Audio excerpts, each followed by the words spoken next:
আসসালামু আলাইকুম। ওয়ালাইকুম আসসালাম।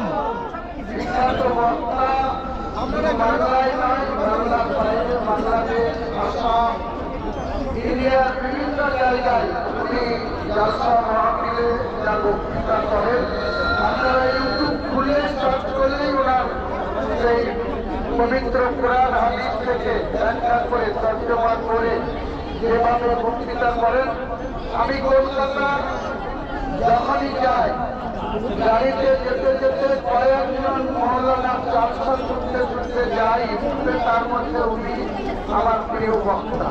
আরো আছে বাংলাদেশের মিজানুর হাজার, নিজের চিকিৎসা থেকে বাঁচছেন, আরো বারাসতের আরেকজন আছে।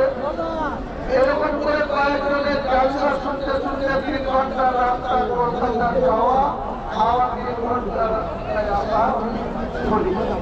ওনার সঙ্গে আমার প্রায় কথা হয়। আমি ওনাকে বলেছিলাম যে আমাদের দুটো জুম্মা হয়ে গেছে, আমরা যদি ভিত্তি স্থাপন করেছিলাম সেটা ছিল শনিবার। পরের জুম্মাতে আমরা এলান করিনি, কাউকে আহ্বান করিনি।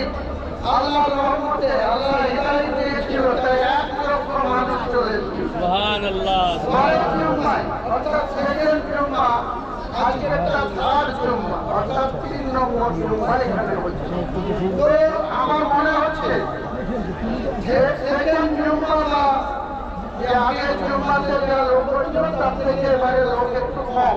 স্বাভাবিক, কম হতে পারে, বাড়বে, কমবে, এটা নিয়ে আমাদের কোনো সমস্যা নেই। আমার নিজের যা উপলব্ধি, আমি নিজে যেটা আশা করেছিলাম, আল্লাহ তার 50 গুণ বেশি মানুষের সাহায্য এবং মানুষ এখানে প্রতিনিয়ত আসে।